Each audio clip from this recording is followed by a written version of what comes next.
우리가 아멘으로 한 번 더 화답하겠습니다. 할렐루야. 네, 우리 하나님께서 영광을 받으십니다. 오늘은 추수감사 주일입니다. 아마 여러분 오늘 예배 오실 때에 하나님께서 나에게 또 얼마나 큰 은혜 주셨는가, 그런 감사의 제목들을 가득 안고 오신 줄로 생각합니다. 우리에게는 너무나 당연한 일이지요. 추수감사 절기가 되면 하나님 감사합니다, 먹을 거 주셔서 감사합니다, 그런 마음으로 오는데, 요즘에는 워낙 정보도 많고요, 그리고 또 지식들도 너무나 다양해서 같은 성경을 가지고 하나님을 믿고 또 한 하나님을 믿는데도 의견들이 너무나 다른 부분들이 많습니다. 이 절기에 대해서도 다른 여러 견해들이 있는데요, 오늘 추수감사절에 대한 하나님 말씀을 나누기 전에 이 절기에 대한 정리를 조금은 하고 지나가는 게 좋을 것 같습니다. 어떤 사람들은 이런 주장들을 합니다. 절기는 비성경적인 것이다, 성경적이지 않다는 주장이죠.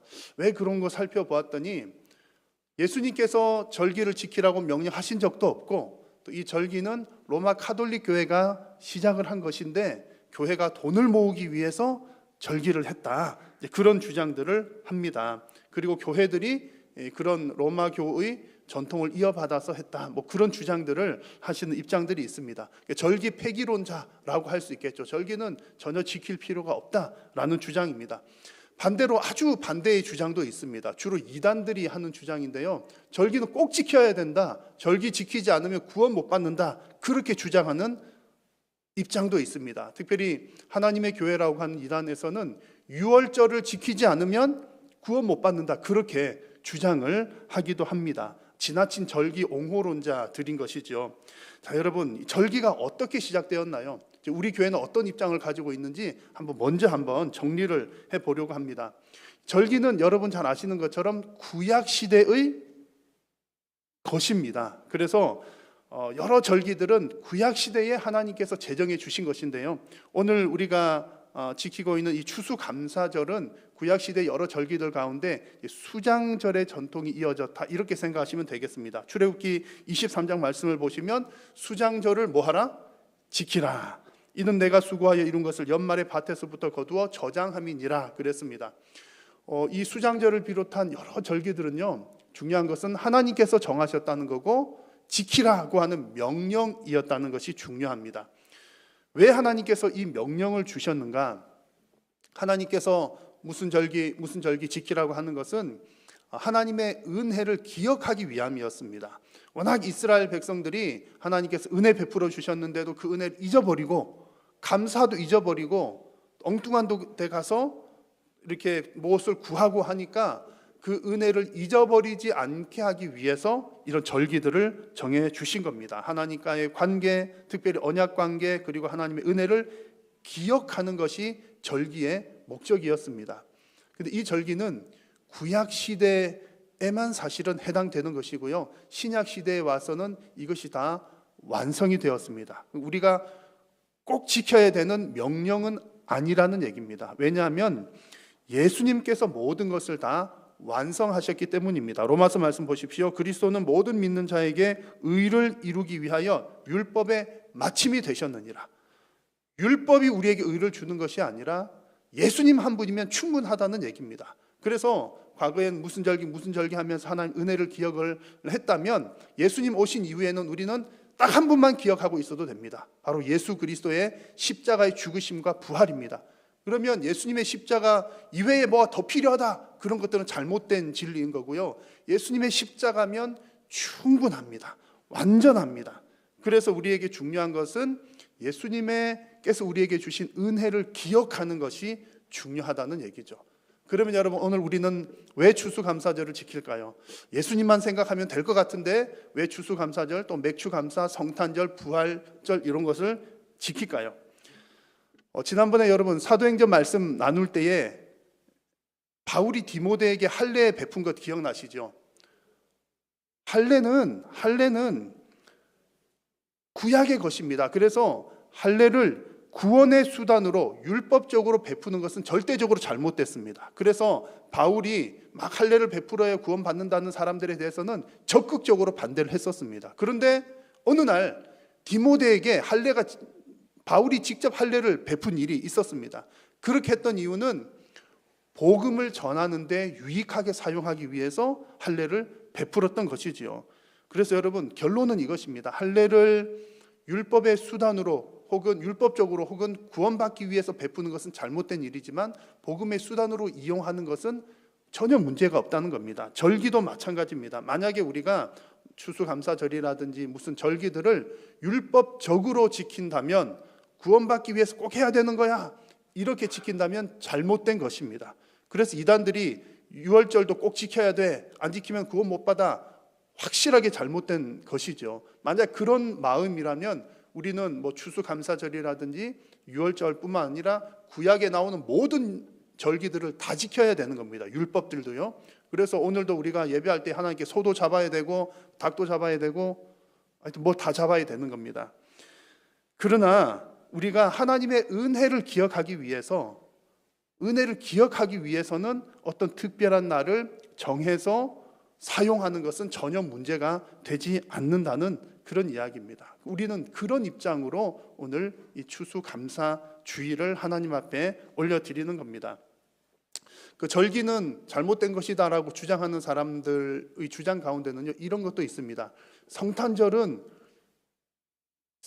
지키는 교회는 이단이다, 이렇게 얘기를 해요. 왜냐하면 성탄절은 이교도에게, 태양신에게 숭배하는 날이기 때문이다, 그런 주장을 합니다. 근데 여러분, 성탄절에 태양신에게 절하거나 뭐 제사하는 사람 아무도 없잖아요. 전혀 우리는 그렇게 하지 않는데 그렇게 주장하는 잘못된 사람들이 있습니다. 왜 그런 주장을 하게 되는가 하니, 12월 25일이 본래는 로마 시대 때의 초대교회 때에 이교도들이 이제 태양신을 섬기는 날이었다는 것은 맞습니다. 그런데 우리 성도들이, 교회가 우리도 태양신 섬기자, 그렇게 해서 그날을 성탄절로 정한 것이 아니라 초대교회 때에 막 온 동네가 다 로마의 그 문화 아래서 12월 25일이 되면 전부 다 축제 날인 거예요. 태양신 숭배하는 축제 날이 되는 겁니다. 근데 거기는 우상 섬기고 막 그런 날이거든요. 그러니까 이제 교회 입장에서 볼 때는 이래서는 안 되겠다. 성도들도 다 거기 가서 놀고 거기 가서 이교도 문화를 접하고 있는 겁니다. 그래서 이래서는 안 되겠다. 그래서 우리의 참된 태양이신 예수님께서 태어나신 날을 이날로 우리가 기념하자라고 해서 정한 날이 12월 25일인 겁니다. 여러분, 우리가 다 알듯이 예수님이 몇 날 며칠에 태어났는지는 우리 다 모릅니다. 그런데 그 날을 기념해서 우리가 기억하고 우리의 신앙을 위해서 그것을 기념하고 기억해서 지키는 겁니다. 결코 성탄절은 태양신 숭배하는 날이 아니라는 얘기죠. 요즘에는 지금 좀 제가 볼 때 이제 문제가 되는 것은 할로윈 데이, 여러분 잘 아시죠? 막 서양 사람들이 하는 그런 문화인데 우리나라에 언제 이렇게 들어오더니 최근에는 뭐 어마어마하게 젊은 사람들과 아이들 사이에서 많이 이렇게 좀 퍼져 있는 것을 봤습니다. 즐거운 축제하는 날이죠. 그런데 결론만 말씀을 드리면 할로윈 데이도 완전히 성경적이지 않은, 전혀 비성경적인 우리 성도들이 사실은 해서는 안 되는 그런 문화의 한 가지입니다. 그런데 지난 10월 31일에도 아마도 우리 교회 성도님들의 아이를 둔 가정이나 뭐 청년들이나 그날에 어디 놀러가서 분장하고 놀러간 청년들도 있을 것이고, 또 아이들 집에서도 아이들과 함께 뭐 할로윈 축제 하느라고 재미있게 한 가정들이 아마 있을 겁니다. 성경적이지 못한 일이고요.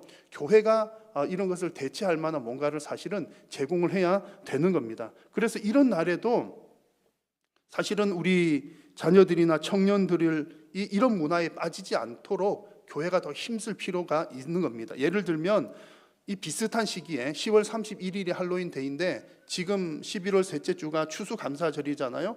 이런 하나님께 감사하는 이런 날들을, 그런 날에 대체를 해서 우리는 할로윈 뭐 하면서 놀지 않는다, 하나님께 감사의 예배를 드린다, 이렇게 문화적으로 옮기는 것도 충분히 가능하고 문제가 없다는 그런 얘기입니다. 여튼 여러분, 먼저 기억하실 것은요, 절기는 율법적으로 지키는 것이 아니라 하나님의 은혜를 더 잘 기억하고 또 우리의 신앙을 더 잘 세우기 위해서 절기를 지킨다, 이렇게 이해를 하시면 좋겠습니다. 그래서 오늘 우리가 추수감사 예배를 드리는 것도 뭐 농사도 안 짓는데 우리가 이런 걸 왜 할까요? 이것이 우리 신앙에 너무나 유익하고 중요하기 때문에 하나님께 이런 예배를 올려 드리는 것입니다. 자, 이런 마음을 가지고 오늘 말씀을 함께 나누려고 합니다. 자, 먼저 여러분께 한 가지 질문을 드리겠습니다. 자, 올해 한 해를 지나오시면서 여러분들이 추수하신 것 중에, 농사는 아니지만 여러분들이 거두어 드린 어떤 성과들 중에 가장 값어치 있는 것이 무엇입니까? 여러분, 어떤 좋은 추수를 하셨나요? 만약 거둔 것이 많으신 분들은 목사님, 전 이것도 거두었고요, 저것도 거두어서 이렇게 감사의 제목이 많습니다, 이렇게 고백하시는 분들도 있겠지만, 어려운 시기를 지나오시면서 거둔 것이 전혀 없는 분들은 아마 마음이 좀 무겁지 않을까 생각을 합니다. 자, 그런데 우리 성도들에게 있어서 하나님께 감사하는 부분은요, 거둔 것이 많든 거둔 것이 적든 변하지 않는 감사의 제목이 있습니다. 추수와 관계해서 그것은 바로 내가 무엇을 거두어서 감사하는 것이 아니라 나 자신이 하나님의 추수의 대상이 된 것, 그것은 변하지 않는 감사의 제목입니다.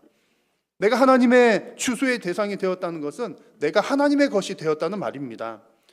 내가 무엇을 소유하는 것도 기쁜 일이지요. 내가 여러분 이렇게 농사를 지었는데 배추를 이만한 거를 100포기를 거두었다, 얼마나 기쁜 일입니까? 기쁜 일이지만 그 기쁨은 잠깐 지나가는 기쁨입니다. 이 땅에서 잠깐 지나가는 기쁨이에요. 그런데 내가 하나님의 소유가 된 것은 영원한 기쁨인 줄로 믿습니다. 그러므로 우리가 무엇보다 감사해야 될 것은 내가 이것을 거둔 것도 감사해야 되지만 하나님의 추수의 대상이 된 것, 하나님의 열매가 된 것, 감사하는 여러분 되시기를 축원합니다. 오늘 읽은 말씀은 예수님께서 천국 비유를 말씀을 해 주시는 건데, 이 천국 비유를 추수하는 상황과 맞물려서 우리에게 말씀을 해 주시는 겁니다. 24절 말씀을 보십시오. 예수께서 그들 앞에 또 비유를 들어 이르시되 천국은 좋은 씨를 제 밭에 뿌린 사람과 같으니 라고 말씀을 하십니다. 천국은 어떤 사람과 같다, 이 얘기는 천국은 어떤 사람이다 그런 뜻은 아니고요, 천국은 마치 추수하는 환경, 분위기와 비슷하다, 그렇게 비유를 지금 말씀을 하시는 겁니다. 그래서 이 천국을 마지막 날의 추수에 비유해서 지금 천국 얘기를 하고 계시는 겁니다. 이 세상은 하나님의 밭인데 하나님께서 하나님의 좋은 씨를 이 땅에 뿌리십니다. 하나님께서 뿌린 그 복음의 씨앗을 받은 사람들이 바로 저와 여러분들 성도들입니다. 그래서 우리가 일생 동안 많은 은혜를 받는데 여러분들이 받은 것 중에 가장 값어치 있는 것은 복음의 씨앗을 받은 것인 줄로 믿습니다. 복음을 내가 듣게 되었고, 듣기만 하면 안 되잖아요. 내가 믿어야 되는데 내가 믿을 수도 없어요. 어떻게 그게 믿어집니까? 성령께서 믿게 하셨기 때문에 우리가 지금 하나님의 것이 되었습니다. 이것이 우리에게는 가장 감사한 일이지요. 그러므로 여러분, 잠시 지나가는 것들에 의해서 여러분들의 감사가 흔들리지 않으시기를 바랍니다. 주어진 것에 대해서는 감사하지만 내가 얻었다고 해서 이것이 마냥 다 모든 것을 다 얻은 것이냐 생각하지는 마십시오. 왜냐하면 그 모든 것들도 잠깐 지나가는 것이기 때문입니다. 반대로 주어지지 않는 것에 대해서도 여러분 실망하지 마십시오. 아무개한테는 저렇게 많이 주었는데 나에게는 왜 하나님 안 주십니까? 실망할 것 전혀 없습니다.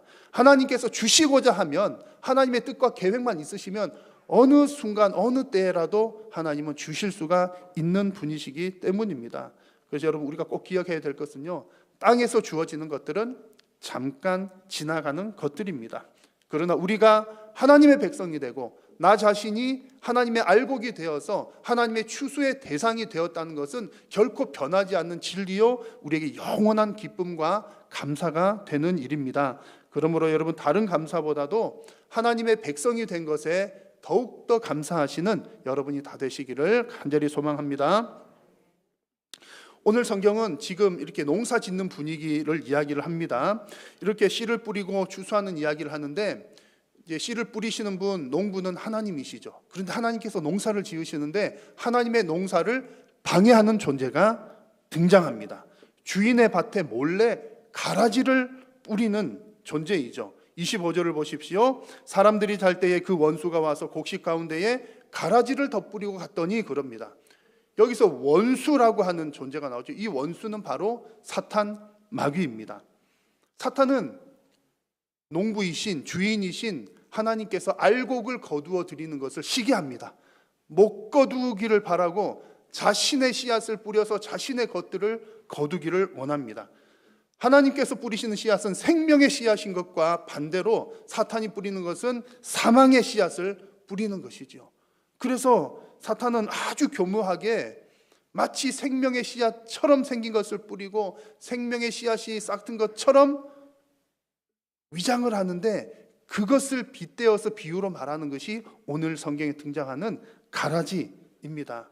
이 가라지는 뭐 어떤 거친 땅이나 밀밭에서 자라는 독보리를 말한다고 합니다. 독보리, 독이 들어있는 보리의 일종인 거죠. 독성이 있다는 얘기입니다. 그래서 이것을 먹으면 구토나 설사나 현기증이 일어나기도 합니다.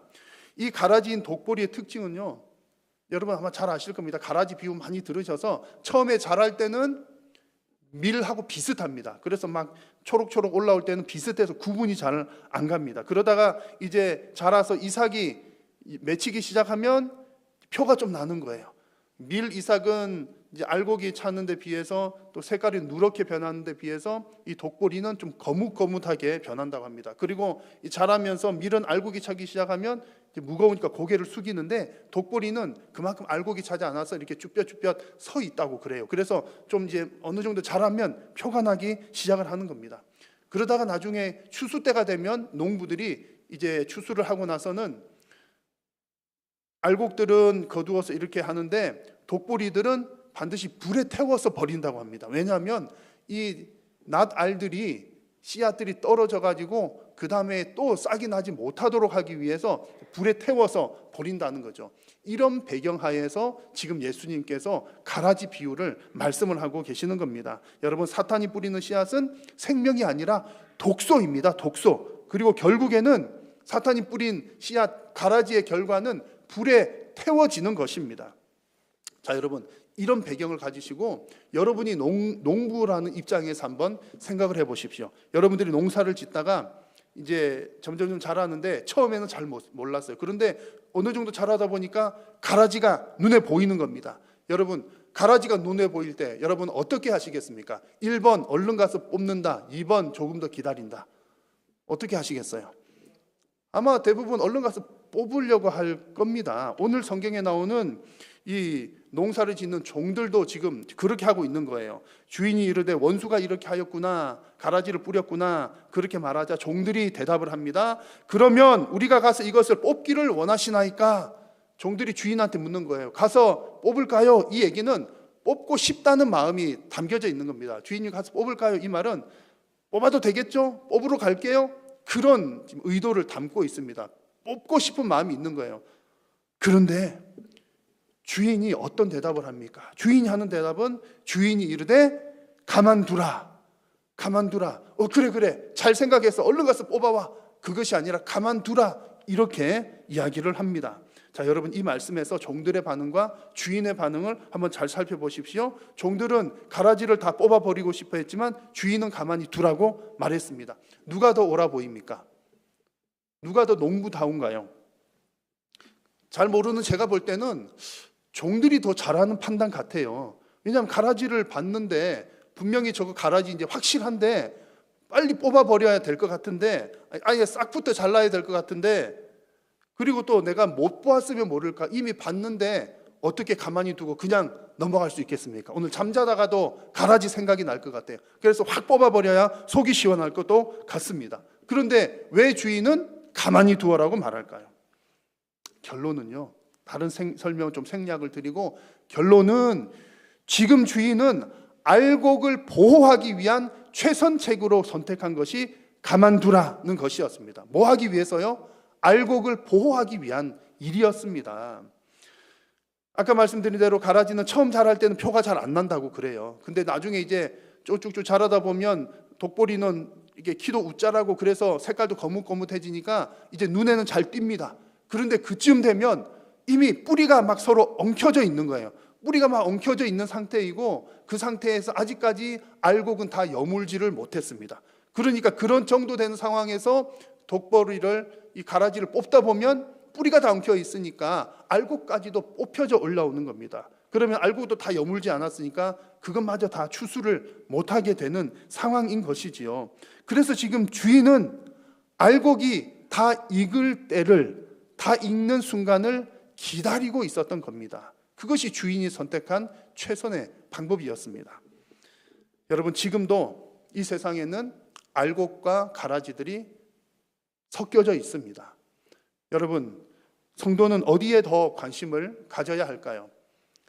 가서 가라지가 보일 때마다 가라지를 뽑아버리는데 더 관심을 가져야 하겠습니까? 아니면 알곡인 내가 더 잘 튼실하게 자라는데 관심을 가져야 하겠습니까?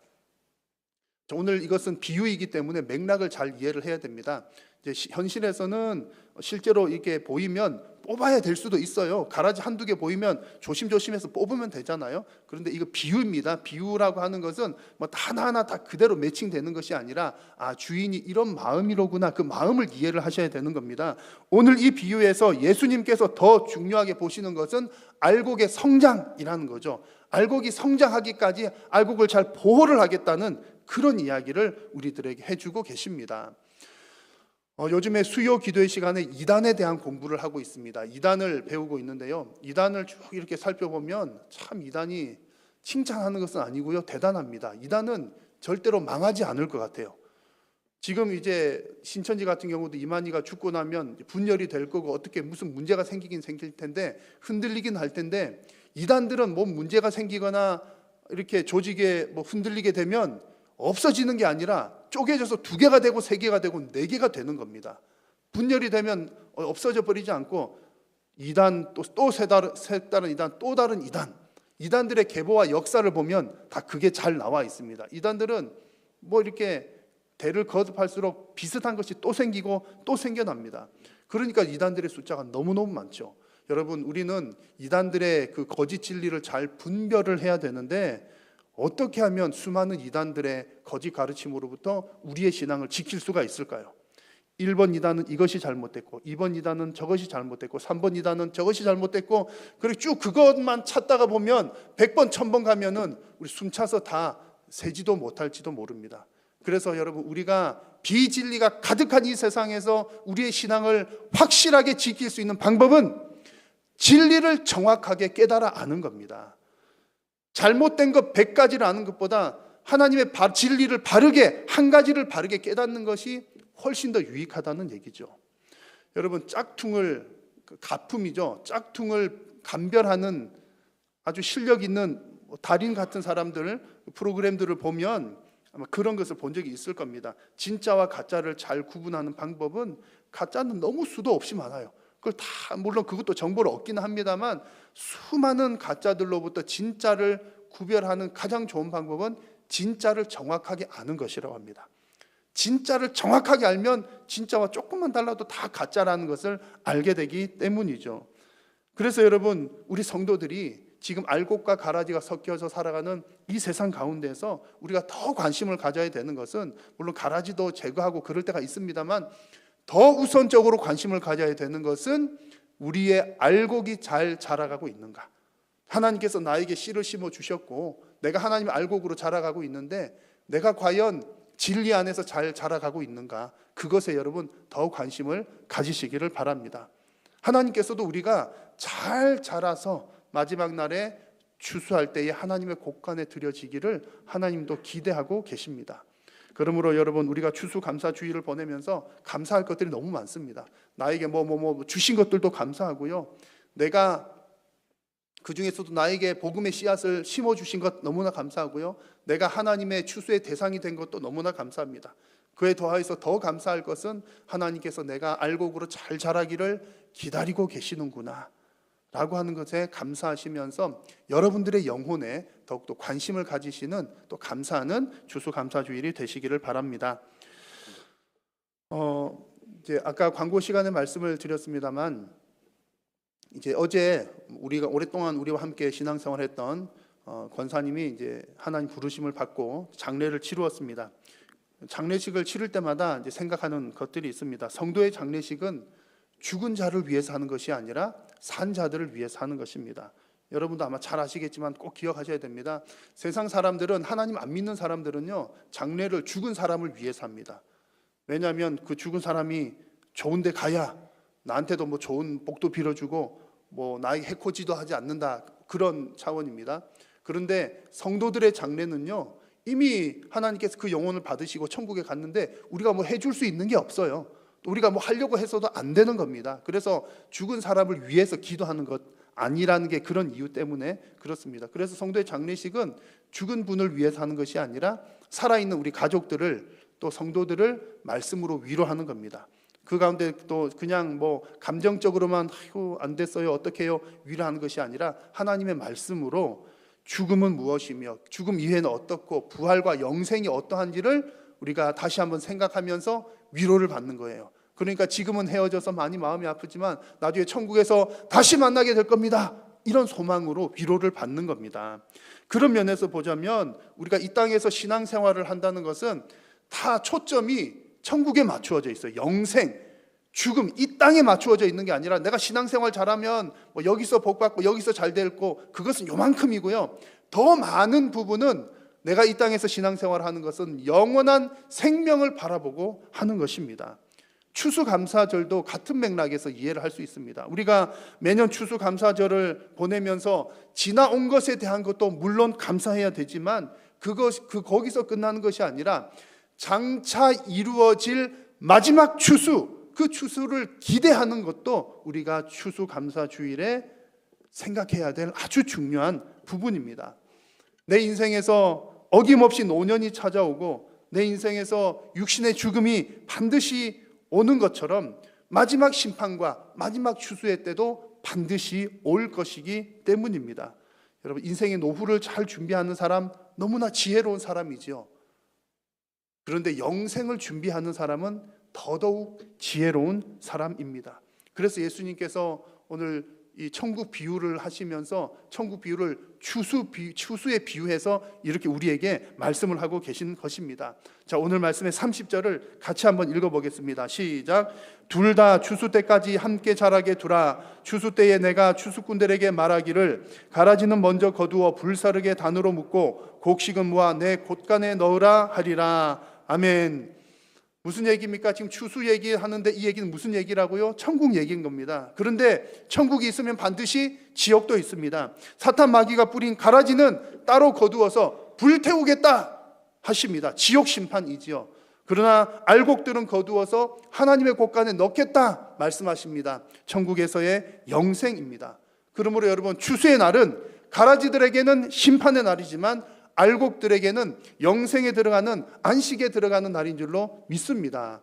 그러니 여러분, 우리 성도들은 추수 절기를 보내면서 이 마지막 추수를 생각을 하는데 그 추수를 생각할 때에 기대가 되겠습니까? 아니면 기대가 안 되겠습니까?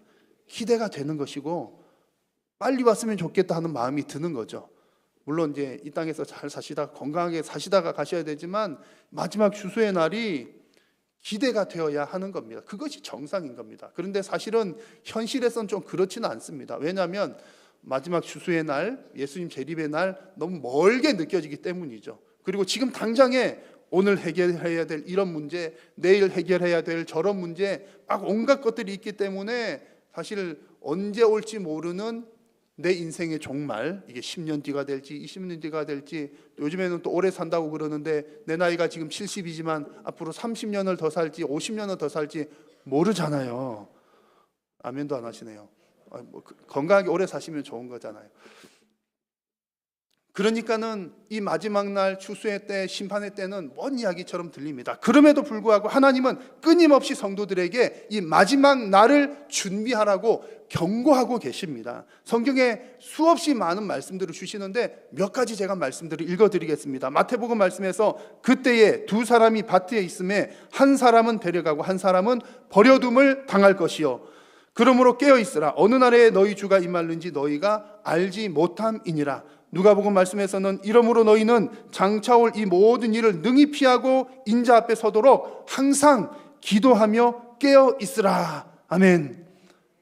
그야말로 이것을 경고의 형식으로 우리에게 말씀을 해주고 계시는 겁니다.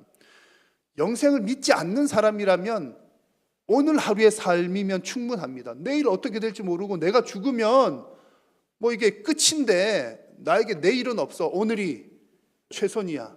영생을 안 믿는 사람에게는 오늘만 사는 것이 중요합니다. 그런데 영생을 믿는 사람이라면 반드시 내일의 삶을 준비해야 합니다. 자, 여러분 영생을 믿으십니까? 아멘이십니까? 그렇다면 우리는 당연히 추수의 날, 예수님 재림의 날을 준비하는 지혜로운 성도님들이 되시기를 축원합니다. 어떻게 추수의 날을 준비합니까? 뭐 우리가 뭘 많이 하자는 그런 차원 아니고요. 우리가 이 땅을 살아가는 길은 성화의 길을 걸어가는 겁니다. 성도는 이 땅에서 성화의 길을 걸어가다가 마지막 날, 추수의 날 혹은 마지막 심판의 날, 예수님의 재림의 날에는 우리가 영화롭게 변합니다. 영화에 들어가는 거죠. 우리는 이 땅의 성화의 길을 걸어갈 때 여호와를 경외하면서 가지만 두려움에 떨면서 걸어가는 것은 결코 아닙니다. 그러니까 심판이 있다는 것, 뭐 또 하나님께서 경고하셨으니까 잘 준비해 말씀하신 것이 우리로 하여금 벌벌벌 떨면서 살아라고 하는 얘기는 결코 아닙니다. 오히려 우리는 그날이 우리에게는 영화에 들어가는 날이요, 우리가 영생을 얻는 날이기 때문에 기쁨으로 기대하면서 살아가는 것입니다. 그래서 우리가 추수의 날을 준비한다는 것은 내가 하나님의 추수의 대상 알곡이 되었구나, 그것에 대해서 감사하는 거고요. 그러면서 하나님의 추수의 때가 오면 참 좋겠다 기대하는 마음을 가지고 오늘도 내일도 하루하루 성화의 길을 걸어가는 것입니다. 여러분, 오늘 이 추수감사주의를 보내시면서 오늘 남은 하루 동안에 여러 가지들을 한번 생각을 해보십시오. 먼저는 올해 나에게 베풀어 주신 감사의 제목들이 무엇인지 하나씩 세어보시면 좋겠고요. 그것과 동시에 꼭 잊지 말아야 될 것은 내가 하나님의 추수의 대상이 된 것, 얼마나 감사한지 여러분 깊이 한번 묵상을 하시기를 바랍니다. 그러면서 정말 여러분들의 남은 인생이 추수의 때를 기대하면서 살아가는 복된 성도님들 되시기를 주님의 이름으로 축원합니다. 기도하겠습니다. 살아계신 우리 하나님, 은혜를 감사합니다. 우리에게 복음의 씨앗을 뿌려주시고 우리를 알곡으로 길러주신 것 감사합니다. 주님, 이 땅을 살아갈 때에 마지막 추수의 때를 기대하며 기쁨으로 살아가는 귀하고 복된 성도님들 되게 하여 주옵소서. 예수님의 이름으로 기도드립니다. 아멘.